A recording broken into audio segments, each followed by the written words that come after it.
بسم اللہ الرحمن الرحیم۔ اسلام بیوٹی میں خوش آمدید۔ رسول اللہ صلی اللہ علیہ وآلہ وسلم نے فرمایا، ایک شخص فوت ہوا تو اس سے سوال ہوا کہ تمہارے پاس کوئی نیکی ہے؟ اس نے کہا، میں لوگوں سے خرید و فروخت کرتا تھا، اور جب کسی پر میرا قرض ہوتا تو میں مالداروں کو مہلت دیا کرتا تھا اور تنگ دستوں کے قرضے کو معاف کر دیا کرتا تھا، چنانچہ اس کو بخش دیا گیا۔ بھاگ جانے کا ٹھکانہ کہاں ہے؟ اللہ تعالیٰ فرماتے ہیں، پھر جب آنکھیں چندھیا جائیں گی اور چاند اپنی روشنی کھو دے گا اور سورج اور چاند اکٹھے بے نور ہو جائیں گے، اس وقت انسان پکار اٹھے گا کہ بھاگ جانے کا ٹھکانہ کہاں ہے؟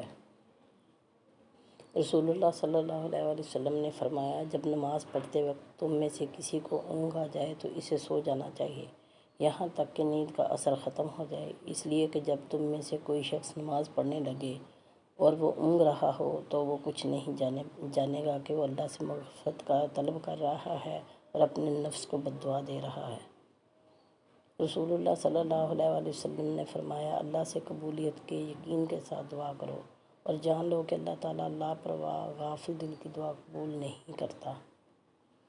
ہر نفس کو موت کا ذائقہ چکھنا ہے، اور ہم اچھے اور برے حالات میں ڈال کر تم سب کی آزمائش کر رہے ہیں، اور آخر کار لوٹ کر تم سب کو ہمارے پاس ہی آنا ہے۔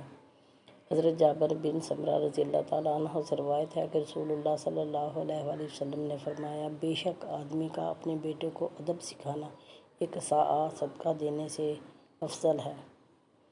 وہ جوان جس کی جوانی عبادت الہی میں گزری، اسے اللہ تعالیٰ روز محشر اپنے عرش کا سایہ عطا فرمائیں گے۔